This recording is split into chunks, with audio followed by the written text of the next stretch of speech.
Dora Maar, então, era uma amante de Picasso, e Picasso, vocês conhecem, com as mulheres, ele era meio rápido. E bem nesse momento dos anos, né, de 1944 para 45, Dora Maar ela foi devastada por esse abandono de Picasso. O problema é que isso foi um pouco mais adiante. E o que acontece? Né? Alguns meses depois desse término, né, mais especificamente em março de 1945, ela faz um grande quadro depressivo. Ela é hospitalizada sob coação, ela não queria, né? Ela tinha feito algum escândalo em via pública, e ela vai parar em Sainte-Anne, que é o local onde sabemos que estão os concentrados. Na verdade, Sainte-Anne, quem que já foi em Sainte-Anne? Sainte-Anne é praticamente uma cidade com vários hospitais que são setores. Né? Eu tive, inclusive, o privilégio de ser plantonista no setor que Lacan tinha sido psiquiatra. Em 1943, é introduzido um dispositivo que todos os judeus deveriam sair da França, e entre eles um psiquiatra chamado Joseph Lévy Valency, judeu, muito próximo a Lacan, foi uma das pessoas que Lacan aprendeu psiquiatria, foi com Valency.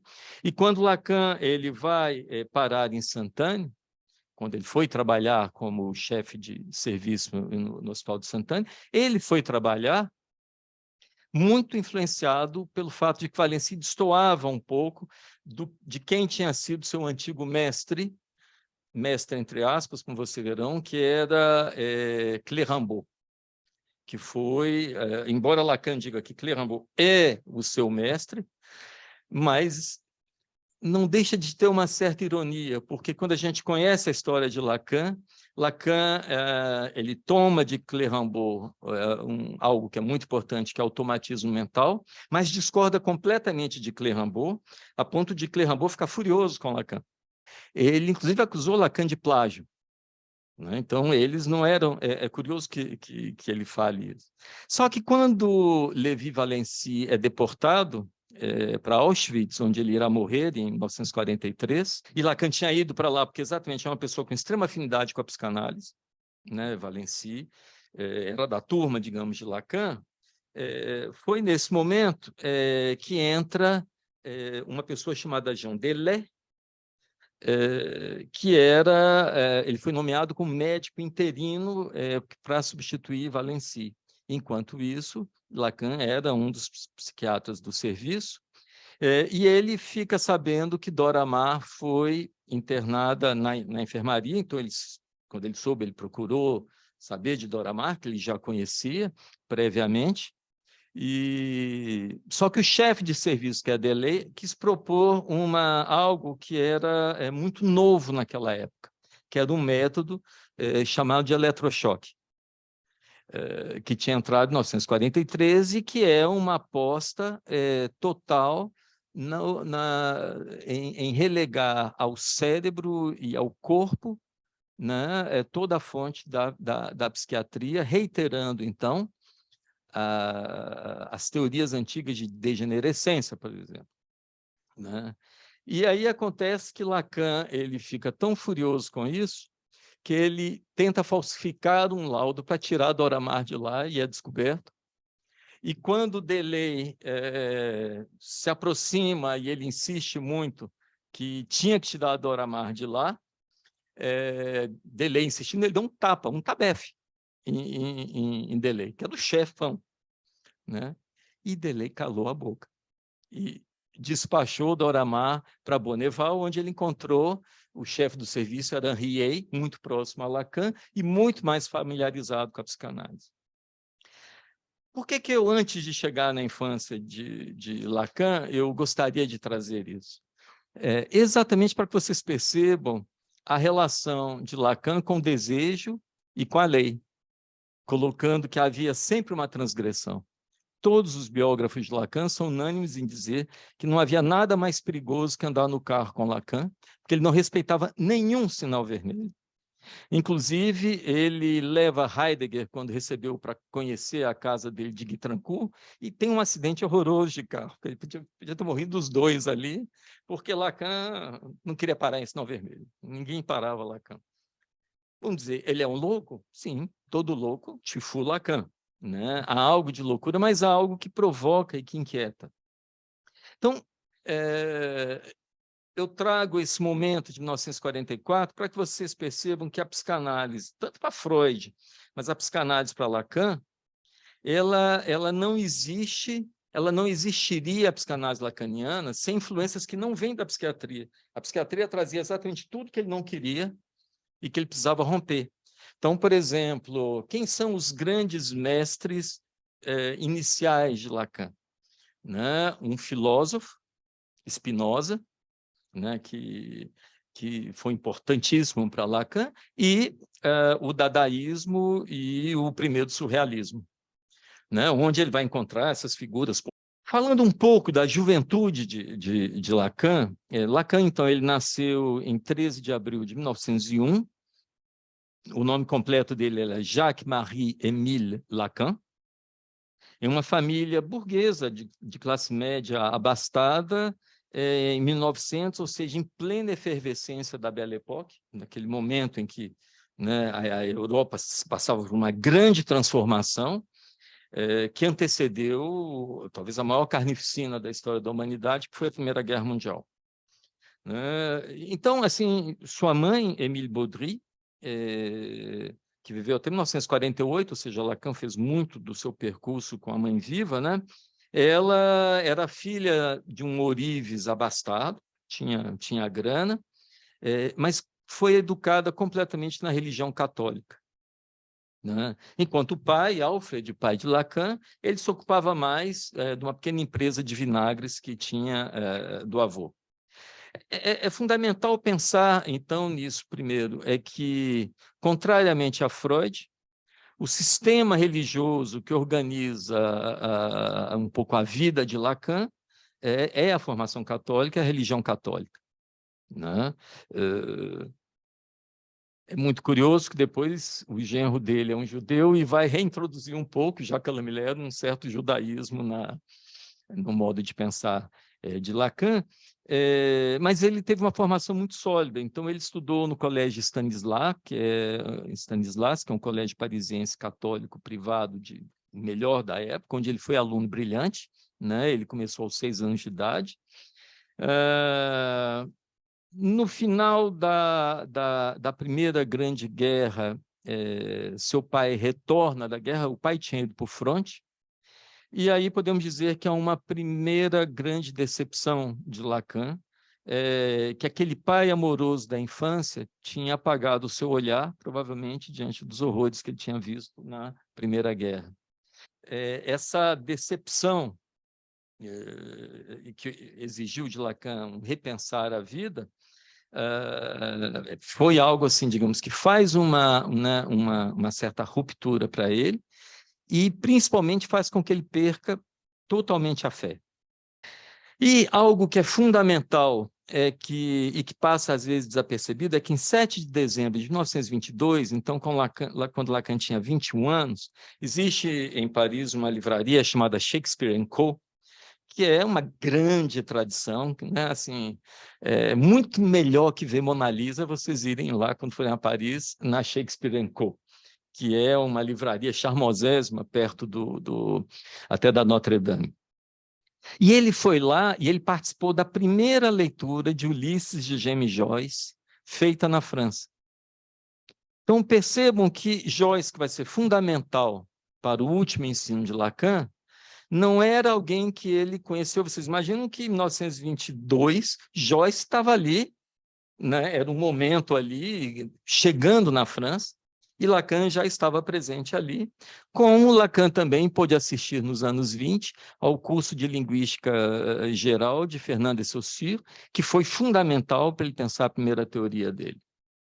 Então, a gente encontra um pouco aí as bases de onde Lacan vai aos poucos construindo as suas ideias, sendo que em 1920 ele entra para a Faculdade de Medicina, a contragosto, o pai não queria, e ele vai se dedicar à neurologia.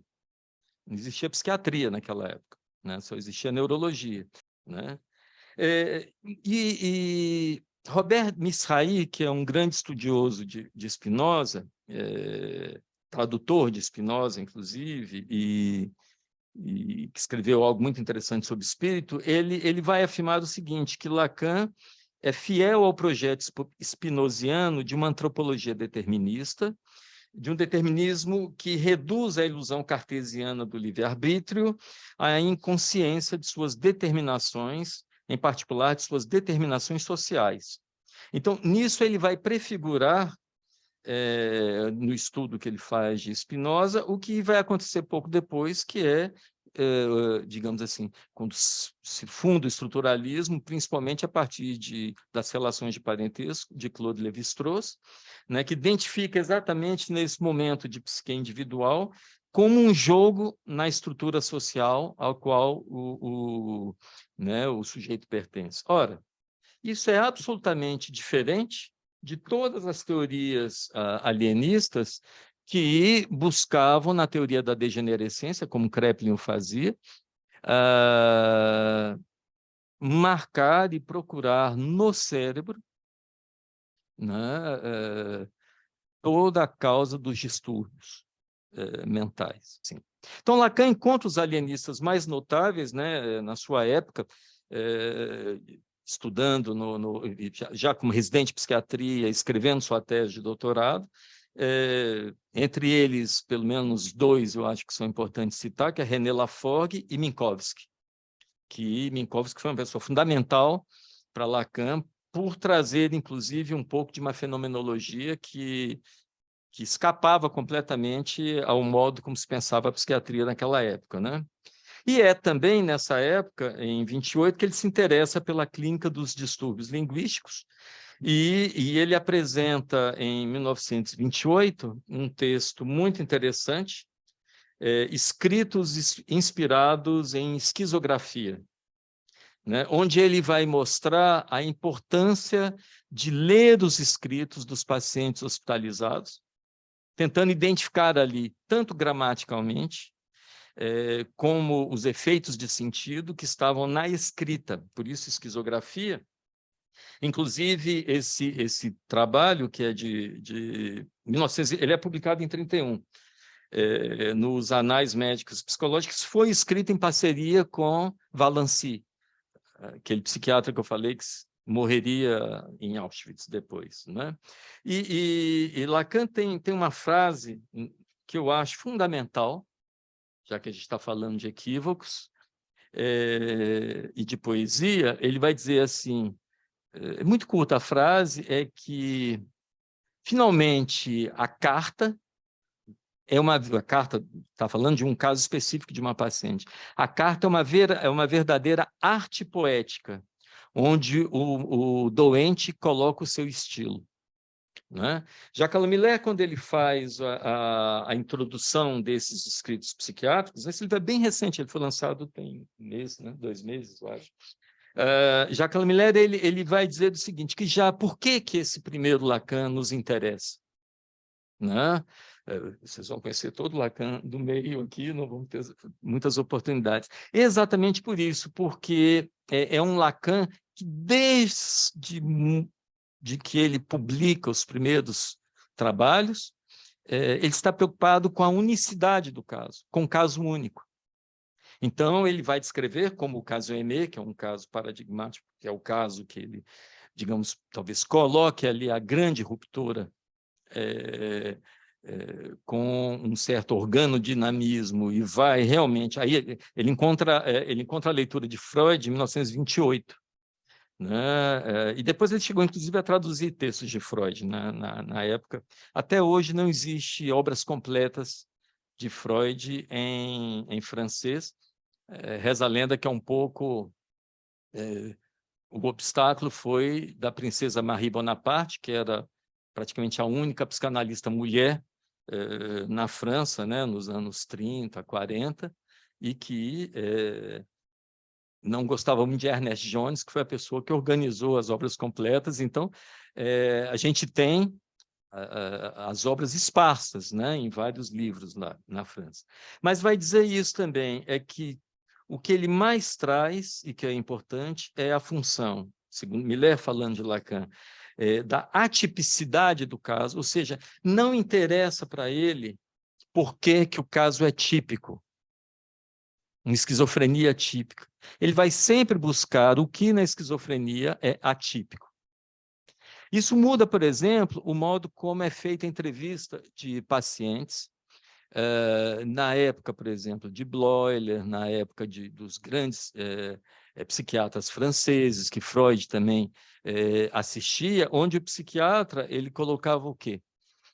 Ele ia perguntando sempre, ouvindo a história do paciente, para ir reconhecendo os sinais de uma esquizofrenia, de uma paranoia, de uma erotomania, para depois dizer, isto é um caso de erotomania, isso é um caso de paranoia. Mas percebam qual é o título da tese de Lacan. Né? Essa tese que ele vai escrever em 31, ele estava sem grana para fazer a tese, então ele namorava uma moça que arrumava a tese, escrevia, redigia para ele, e uma outra que bancou a impressão. Então, assim, ele conseguiu com isso cobrir mais ou menos o melhor dos dois mundos. E o mais importante é que a relação da paranoia com a personalidade, coisa que não existia, ninguém falava de personalidade. Né? E personalidade era o modo como se introduzia a singularidade, ou seja, a personalidade não é como depois a psiquiatria quis fazer, que é retipificar a personalidade. Né? Essa pessoa tem tal personalidade. Não, a personalidade como persona mesmo, como uma coisa singular. Então, se a pergunta do psiquiatra é, conte para mim como é que foi que você enlouqueceu, o psicanalista, quando ele entrevista no hospital psiquiátrico, como Lacan fez, até muito perto da morte dele, ele morre em 81, a última apresentação de pacientes que ele fez, inclusive já com câncer avançado, foi em março de 80.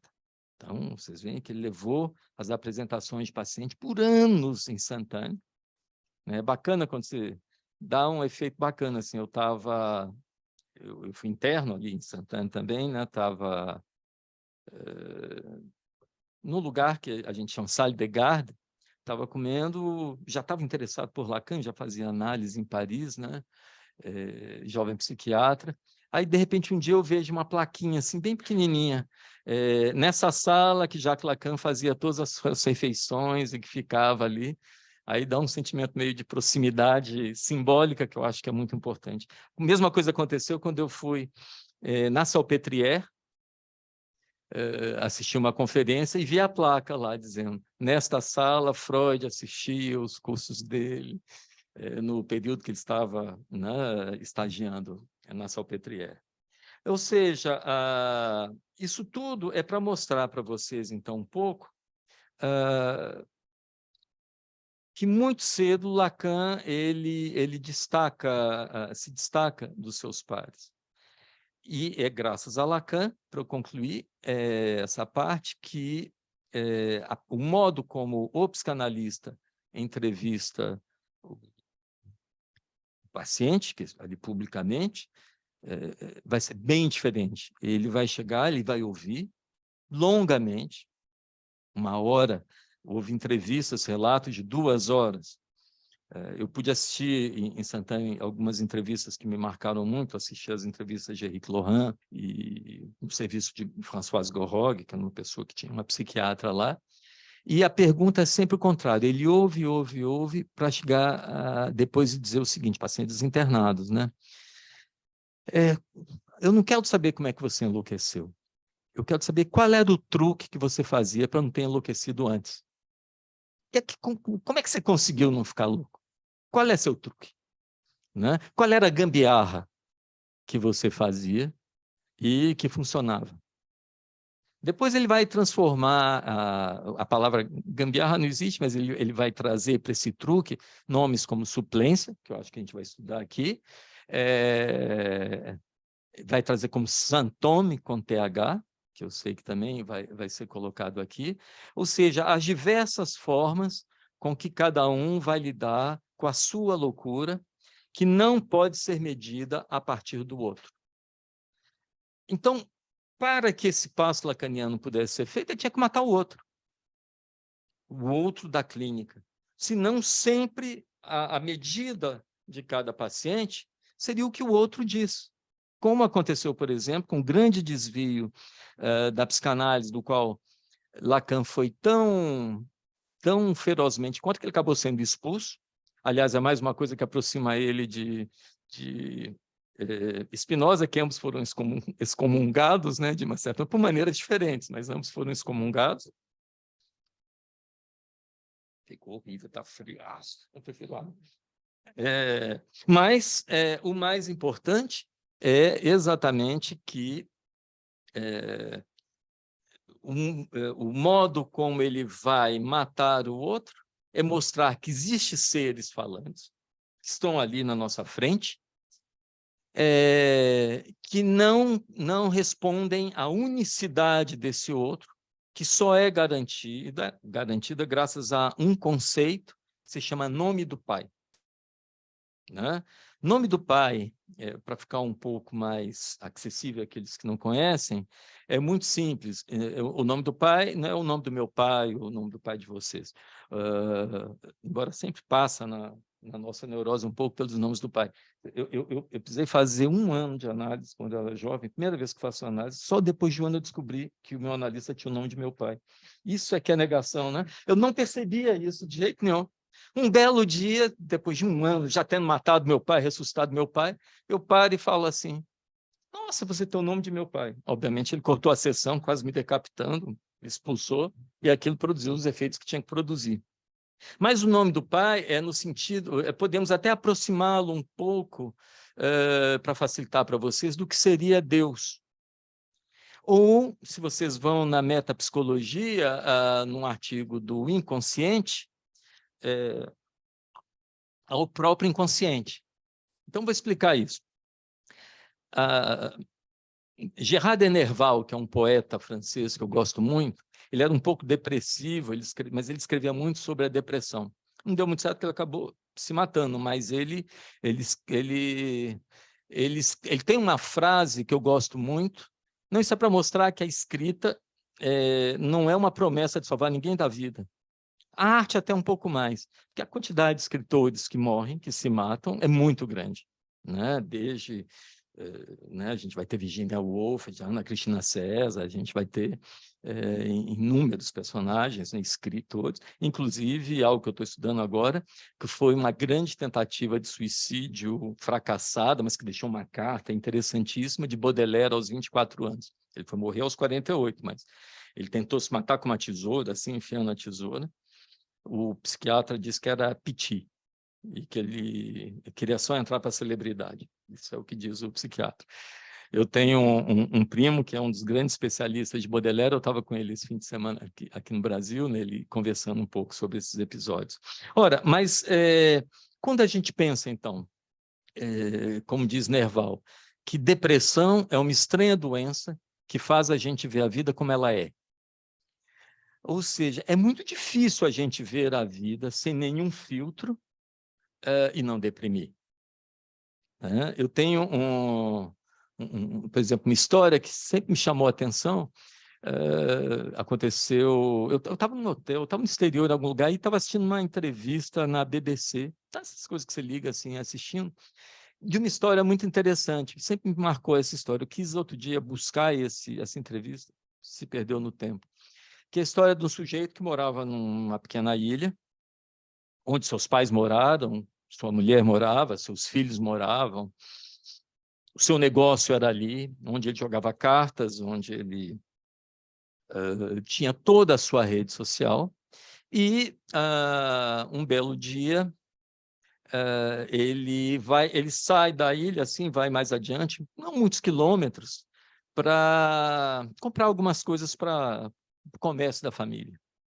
Então ele vai, só que nesse momento que ele está lá, ocorre o famoso tsunami de 2001, E simplesmente a ilha, que era uma ilha pequena, foi varrida do mapa, mas foi varrida a tal ponto que não sobrou nem a terra. Não tinha terra mais. A ilha foi varrida.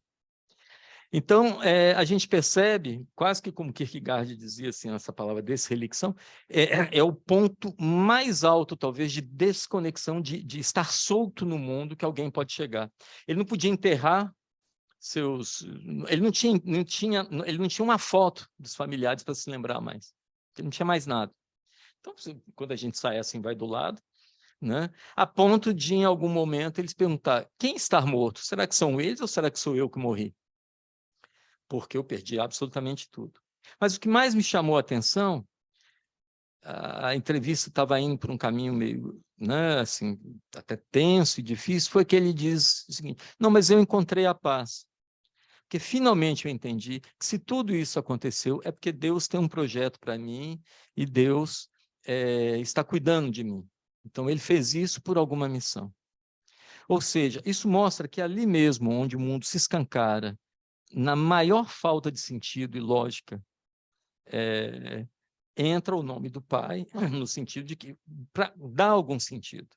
Então, quando o mundo perde seu sentido, o nome do Pai é aquilo que serve como um sentido prótese, que faz com que as coisas funcionem, segundo Lacan, o primeiro Lacan. E, obviamente, que isso vai acontecer como? Isso vai acontecer se abolirmos toda a falta de sentido que existe na nossa própria vida. Mas o inconsciente faz isso. O inconsciente, ele desconhece o tempo. Então, num sonho, você vai ter algo, ele vai dizer: olha, isso aconteceu ontem, mas aconteceu há 20 anos. Ele desconhece o espaço. Olha, não, isso eu estava aqui, mas ao mesmo tempo eu estava num outro planeta.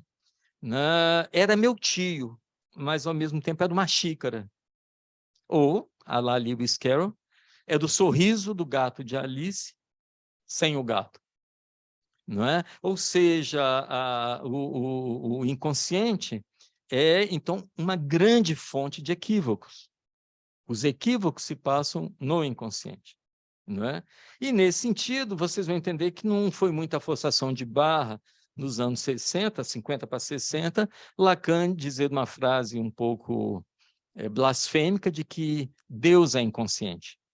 Ele fala que a maior forma de ateísmo não é dizer que Deus está morto, como Nietzsche.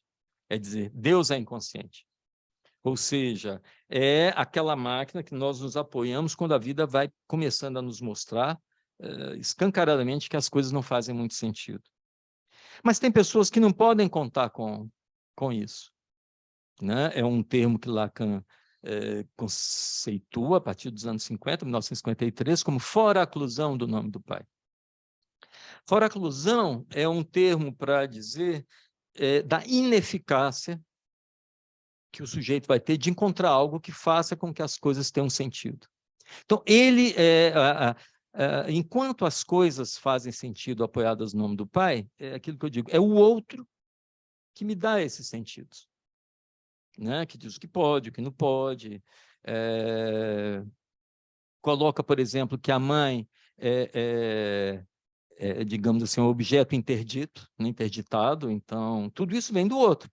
Né? Nada disso existe mesmo.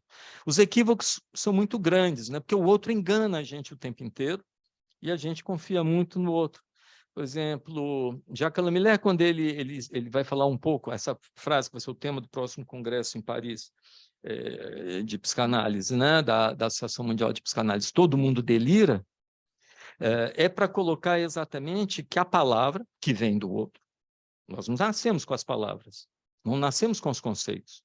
Todas as palavras que a gente fala, todas as palavras que a gente fala, vêm do outro.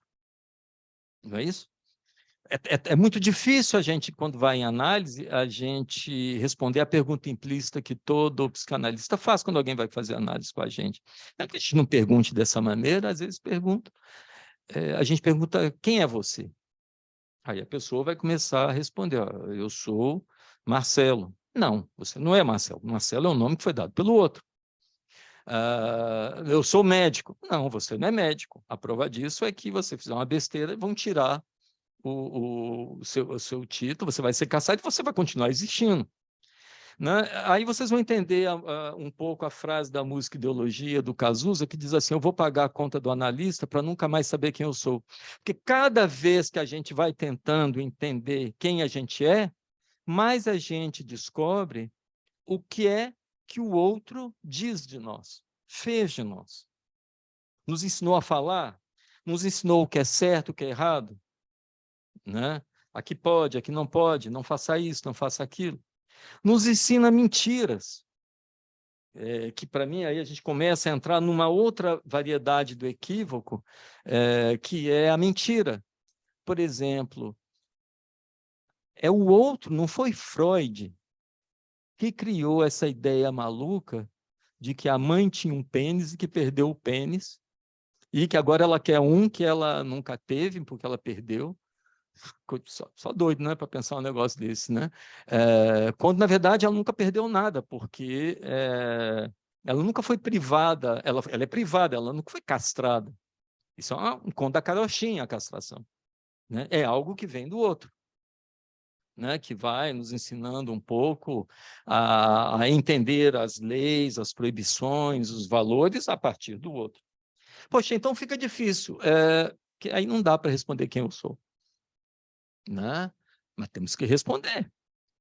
E aí que, na verdade, que eu aprendi isso com um seminário de um filósofo que gosta muito de Lacan, lê bastante Lacan, Alain Badiou. Eu frequentava os seminários dele em Saint-Denis, em Paris 8, e que ele mostra qual foi a astúcia de Lacan. É o seguinte, já que eu não posso, tudo que eu falo vem do outro,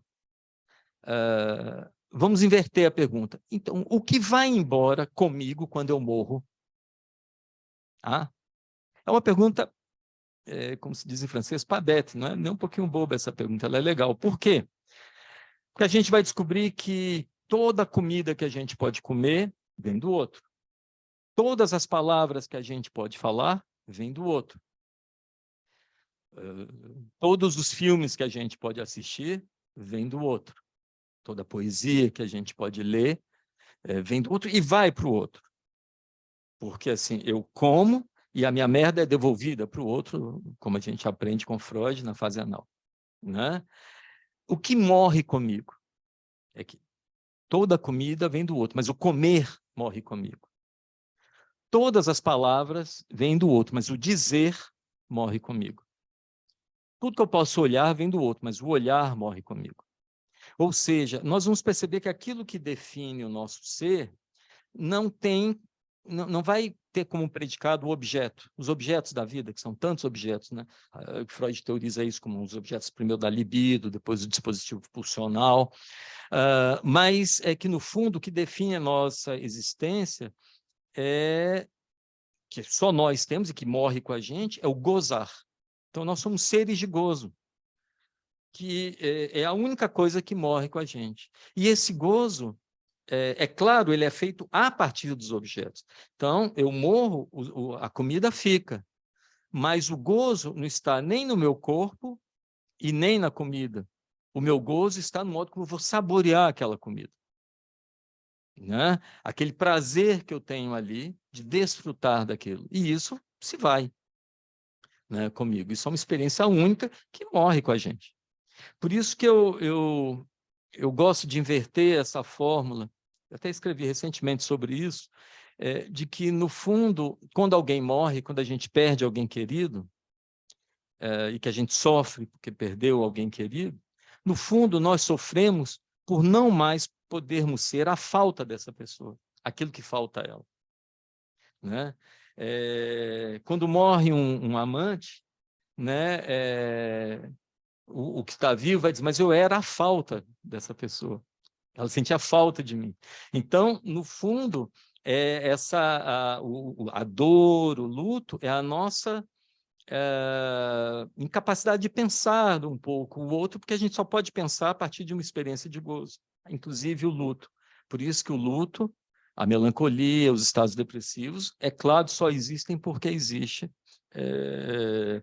um modo de satisfação que vai ali. Ou seja, então eu continuo mostrando que o equívoco que está em questão é que que muitas vezes o nosso pensamento vai para um lado e o inconsciente vai para o outro. Por isso que eu falo sempre que quem tem inconsciente não precisa de inimigo. Nós mesmos vamos, né? Vamos armar as armadilhas que a gente vai cair. Né? Isso é muito comum. E nos enganamos o tempo inteiro. Há um sentimento que não engana, que é a angústia. Só que, como é um sentimento muito complexo, talvez não comportasse eu falar aqui, mas a gente vai ter no curso, vai falar de angústia, bastante até, que até a angústia é tão insuportável que a gente transforma ela em fobia, em medo. Sendo que a angústia é quando a gente não sabe, por exemplo, síndrome do pânico.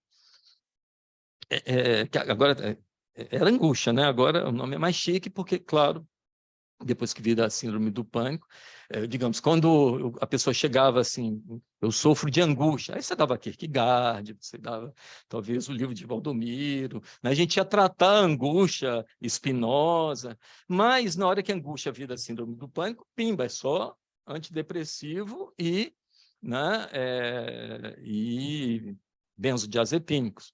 Para cada sujeito em pânico, chorando, tem um vendedor de remédio sorrindo, porque a lógica é muito essa.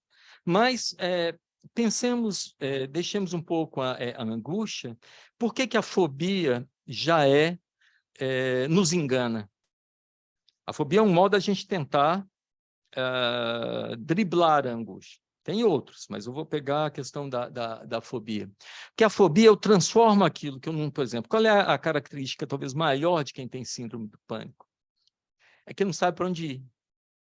Não sabe quando ela vai acontecer de novo. Então, quem tem pânico, às vezes eu ouço no consultório, eu queria até que eu tivesse novamente o pânico. Porque o que mais me incomoda é eu não saber que horas eu vou ter a síndrome de pânico. A gente vai perceber, por exemplo, que a síndrome do pânico, a angústia, ela acontece muito quando o sujeito da orientação é convocado e ele não sabe responder. No trânsito, em elevadores, em aviões, em lugares onde ele não consegue responder com orientação. Falando agora para os mais lacanianos que estão aqui, é exatamente porque a angústia significa que o sujeito está muito próximo do objeto A, que é um objeto não orientável. E que é preciso que ele seja extraído, ele seja longe para que eu tenha condição de me reorientar. Eu vou dar 2 exemplos. Né? Tem um tempinho? Ainda tem. Eu vou dar 2 exemplos. Talvez um primeiro exemplo é esse.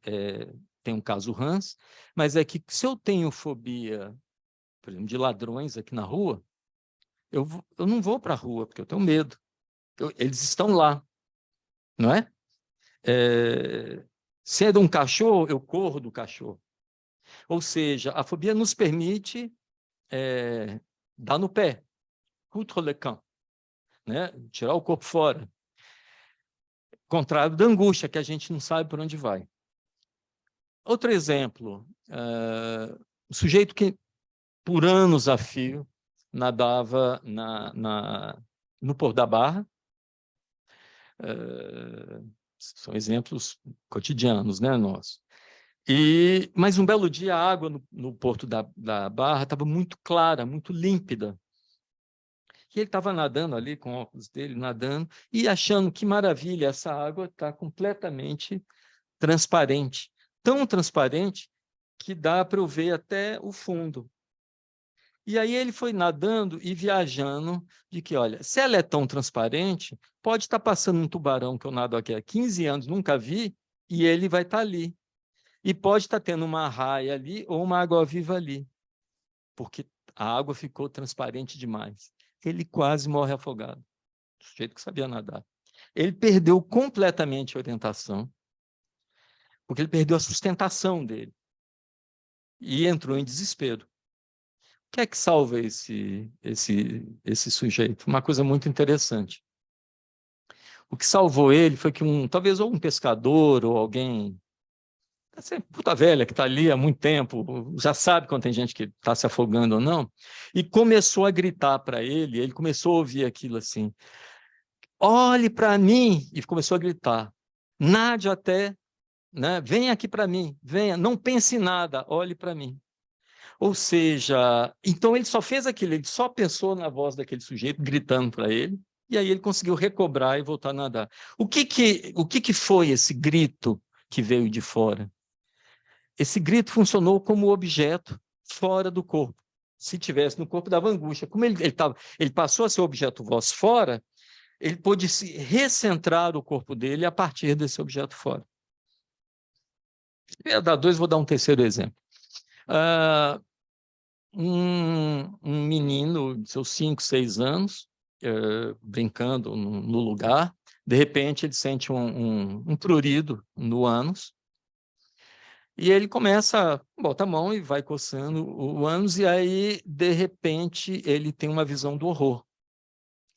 Ele vê o corpo dele, vivo, nas mãos dele, fora do ânus. Foi um horror tão próximo da angústia que ele ficou tão paralisado que ele sequer saiu berrando, procurando pai, mãe, nada. Ele ficou congelado nessa cena. E a única solução que ele teve para essa cena foi o quê? Ele recalcar essa cena da vida dele, para continuar existindo. Então, ele esqueceu completamente disso. O que não fez com que essa cena trabalhasse via inconsciente, formalizando o sintoma. De que maneira isso acontece? Ele se tornou um adulto cheio de hipocondrias, cheio né, de doenças, a queixa, muitas das queixas que ele tinham a ver com um mal-estar no corpo que ele não sabia o que é. Até que no trabalho analítico, depois de muitos anos em análise, ele consegue trazer essa cena. Só que na hora que ele traz essa cena em análise, ele vai falar aquilo que talvez alguns de vocês intuíram. Ele não sabia aos 5 anos o que era uma lombriga, ele tinha expelido um verme, simplesmente. Só que ninguém contou para um menino de 5 anos que o verme não é ele, né? Mas quando ele conta isso em análise, ele conta com palavras. E aí ele já nomeia de verme, ou de lombriga, não me lembro, lombriga, e grande parte assim dos sintomas ligados a praticamente se dissolveram a partir desse momento que ele pôde trazer do recalque essa lembrança. O que houve aí? Esse verme estava na mão dele, digamos, por 30 anos, recalcado. Mas na hora que eu conto para o analista sobre transferência, essa coisa vira palavra, vira nome, vira algo repertoriável, catalogável no campo do outro. Então, eu rebato aquilo que é a minha angústia, o que eu tenho de mais angustiante, eu rebato no campo do outro. E aí eu tento localizá-lo no campo do outro. Então, esses são exemplos para vocês perceberem que o outro não é tão mal assim, o outro, ele nos engana sempre, mas o outro também, é nele que a gente vai ter que encontrar as nossas soluções, as nossas gambiarras. Por quê? Porque a gente não pode achar assim, por exemplo, eu costumo dizer que a pessoa fez 20 anos de análise, mas não é porque ela fez 20 anos de análise que ela chega assim na avenida, meu consultório é na Tancredo Neves, uma avenida bem movimentada, ele não pode dizer assim, ó, tenho 20 anos de análise, eu vou atravessar essa avenida, porque o caminhão passa em cima e leva os 20 anos dele de análise juntos, né? Ou seja, quando vocês saírem do divã, por mais analisados que sejam, olhem para a direita e para a esquerda. Isso não quer dizer que você não pode continuar olhando para o outro. O que o outro faz? Você tem que estar olhando para o outro. Né? É só que você vai olhar de uma outra posição. Né? E nós vamos perceber, por que eu usei agora um exemplo bem-humorado? Porque, já caminhando aqui para a conclusão, na verdade, qual é o ponto, talvez, principal? É que a gente não vai deixar de ter nossos sintomas. né? Não vamos deixar de sofrer com perdas de pessoas, né? A psicanálise não vai mudar o mundo. Ela não tem a mínima condição de mudar o mundo. Mas ela pode nos ajudar um pouco, né, nesse mundo, e uma das maneiras que ela pode ajudar, que é a maneira lacaniana, ou perdão, freudiana, talvez a gente começar a pensar nisso, é através do humor. É bascular do trágico para o cômico, né? Freud tem um livro inteiro consagrado aos xistes, aos vites, né? As piadas, muita piada de judeu, que já mostra um xiste freudiano, que ele faz piada dele mesmo. Mas Freud também fala dos equívocos que a gente pode cometer quando a gente tira os nossos cálculos a partir do outro. E aí talvez a melhor história seja a história, uma anedota, evidentemente, de dois judeus que se encontram num trem, um trem que fazia um trajeto que poderia ser da Cracóvia para Bemberg. Por uma ironia talvez nem tão boa, uma ironia ruim do destino, a linha de Cracóvia para Bemberg foi a solução para muitos ucranianos. Foi o modo como eles puderam sair dali foi exatamente nessa linha dessa anedota de Freud. E aí ele encontra esse colega dele, esse judeu, amigo dele, e ele fala: "E fulano, você está indo para onde?" Aí ele diz assim: "Eu estou indo para Cracóvia." E aí esse cara pensa: esse sujeito vive me enganando. Ele diz que vai para Cracóvia para que eu pense que ele vai para Bemberg, mas ele vai para Cracóvia mesmo, né? Isso é o equívoco da leitura do outro, ou seja, a tal ponto é difícil a gente se apoiar no outro, que Lacan vai dizer algo um pouco provocador, que a única maneira da gente dizer a verdade é dizendo a frase "eu minto". Mas ele vai romper completamente com uma verdade e vai mostrar que a vida não é feita de verdades, ela é feita de verdadeiro e falso. E que são atributos que a gente vai ter que estar testando. Poxa, quando tem a verdade é muito mais fácil, né? Você caminhar. Você tem um texto que te diz a verdade, a vida fica mais fácil.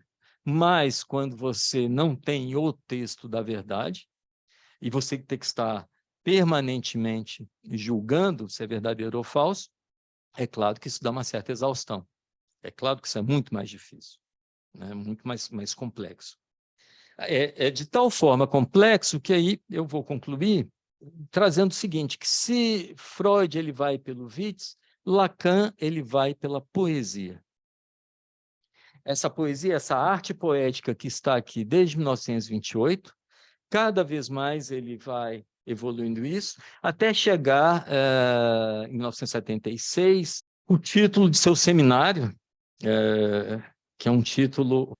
Eu vou tentar ler o título desse seminário, mas primeiro é importante dizer que o título do seminário é extremamente joyciano, é completamente inspirado no seminário anterior dele, que é o seminário 23, que era todo baseado em Finnegan's Wake, e na leitura que ele pode fazer de Finnegan's Wake, que é uma leitura onde ele mostra que o que vamos ler e aquilo que a gente vai escutar na análise, não podemos escutar a partir de um sentido, que a gente sempre vai traindo um pouco o próprio processo dinâmico da psicanálise, né? Quer cortar, quer interromper, quer marcar ali onde as coisas não fazem sentido. Não é que ele complique, é que ele faz com que a nossa enunciação no divã seja uma enunciação que nos desperte por efeito, inclusive, poético do que falamos ali, né? Então, como lemos essa frase, que é uma frase que, mesmo em francês, ela é complicadíssima, que é o título do seminário. Eu vou ler. L'insuccès de l'inbévu, c'est l'amour. Meu francês está afiado, eu treinei hoje para falar essa frase. L'insuccès de l'inbévu, c'est l'amour. Então, vamos agora palavra a palavra, né? Se a gente lê palavra por palavra, vamos, l'insu. L'insu é o que é ignorado, o que não é sabido. L'insu, o insabido. Depois eu vou dizer porque eu botei esse neologismo. O insabido l'insu. Só que ele vai dizer o seguinte, l'insu qui sait, o insabido que sabe. Né? Só que, ao mesmo tempo, esse que sait, não sei se vocês estão vendo, ele pode ser escrito também como sait, que quer dizer o insabido que muda completamente. Né? Um insabido que sabe e um insabido que é. E l'insuccès faz homofonia com o insucesso, l'insuccès francês. A palavra francesa l'insuccès, que está escrito dessa maneira aqui, o insucesso do inconsciente. O insucesso, o mau resultado de l'inbévu. O que é inbévu? É nosso convidado principal esse ano no Instituto, o equívoco. Né? E que o curso magnificamente organizado por Annalisa Calmon e Sônia Vicente, é exatamente para ver as diversas dimensões na clínica psicanalítica do que né, o equívoco. Só que ele vai acabar o seguinte, l'insuccès de l'inbévu, c'est l'amour. Bom, vamos continuar que está complicado, né? O que quer dizer l'inbévu? Soa como unbewusst, que é o nome do inconsciente alemão. Então, olha como né, é algo bastante joyciano, bastante complexo. Né? Ele está aqui colocando coisas em alemão, coisas né, em francês, e você pode ler de uma maneira ou para o outro, que vai ter algo que, inclusive, talvez aí ele resgate um pouco de algo do espinosismo, que é aquela coisa do paralelismo, ou seja, de que corpo e alma, um traduz o outro. Ou seja, é como se houvesse assim, uma tradução possível e que nós oscilássemos nas traduções. E o que é c'est l'amour? C'est l'amour é uma expressão que você usa, tem que dizer o que é amor. Amor, não lembrei como é que é em português, eu fiquei tentando. Sabe esse jogo assim, que um bota 2, um bota 3? Mas é mais é o par ou ímpar mesmo, né? Mur é isso. E cela não dá nem muito para falar, porque cela quer dizer alar, de ele, que quer dizer, né, asas, né? Celamur, o que quer dizer, então? Que o insucesso de um equívoco se cela no azar, porque amor é um jogo de azar. Só que também ressoa com celamur, é o amor. Ou seja, l'insuccès de l'inbévu c'est l'amour pode ser traduzido em português como insabido que sabe de um equívoco que se asa por jogo. Bem, né? Horrível. E ele pode ser lido também em francês como o insucesso do inconsciente ao amor. Por quê? Porque o amor ele vai colocar um pouco como o jogo de par ou ímpar. O insucesso do inconsciente é que é o aleatório do parceiro. Ou seja, o verdadeiro amor para Lacan não é o amor que dá match. É o amor que não dá match, mas que vira amor. Eu sempre aconselho as pessoas que vão para o Tinder a não buscarem as pessoas que dão match. Sabe por quê? Porque isso significa condenar o parceiro a ser a fantasia do outro o tempo inteiro. E ninguém consegue ser o tempo inteiro a fantasia do outro. Ninguém consegue fazer isso. Então, é óbvio que vai dar errado. O que fica, que para mim é fundamental, é a gente perceber como isso... A gente vai perceber aí uma diferença fundamental que marca uma certa ruptura. Ousemos dizer essa palavra ruptura de Lacan com Freud. É que Freud, a psicanálise freudiana vai trabalhar muito com o conceito do não sabido, do unerkannt, e de que o inconsciente contém o não sabido. E que a psicanálise vai nos entregar um pouco disso que não se sabe, né? Disso que nossos sonhos não souberam traduzir, ou seja, no fundo é uma operação de saber, é uma operação que vai de um saber inconsciente e que, pelo método analítico, ele vem à consciência, ele é interpretável. Mas é um pouco diferente quando a gente pensa l'insuccès, d'inbévu c'est l'amour, como vou usar uma expressão que é como traduzimos, o insabível, o que nunca vai ser sabido. o furo no saber. E uma coisa é a gente pensar o inconsciente como uma superfície simbólica recalcada, com pontos que aí vão ser justos a Freud. Freud já coloca desde o primeiro esforço da segunda tópica dele, o ego, o id, né? E o superego, o id como algo inacessível. Né? Ou acessível, eu não teria tempo de mostrar aqui, por exemplo, como é a formulação topológica de Freud, parece um submarino, assim, que ele vai tentar mostrar o que é o dentro, o fora, o corpo e as pulsões. Ora, isso significa interpretar a partir daquilo que vai nos entregar um saber. É completamente diferente do que propõe Lacan, quando pensa no inconsciente não como transferencial. O que é o inconsciente transferencial? Transferência significa uma conexão com a alteridade, com o outro, que eu já defini para vocês, que é aquilo que nos define, né? E que o analista é ali um pouco, tanto que Lacan fala que o final de análise é tornar o analista o representante da representação de sua própria análise. Frase bem complicada, mas é bom deixar coisas complicadas, senão fica tudo fácil. Mas, na hora que a gente coloca que o inconsciente é real, a gente tem que pensar o real exatamente como Lacan propõe a partir do seminário 21, 22, nesse momento, que é o seminário 23, ou perdão, 24, e mesmo momento de concluir mais adiante, é o seguinte: o real é exatamente aquilo que não cessa de não se escrever. Porque se ele se escrevesse, ele caía para o simbólico. Ele virava palavras.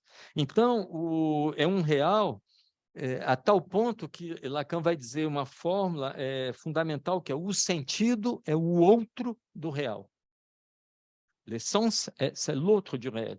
Quer dizer, entre o real e o sentido, é uma relação absolutamente de não encontro, de desencontro, de impossibilidade, de um encontro impossível entre real e o sentido.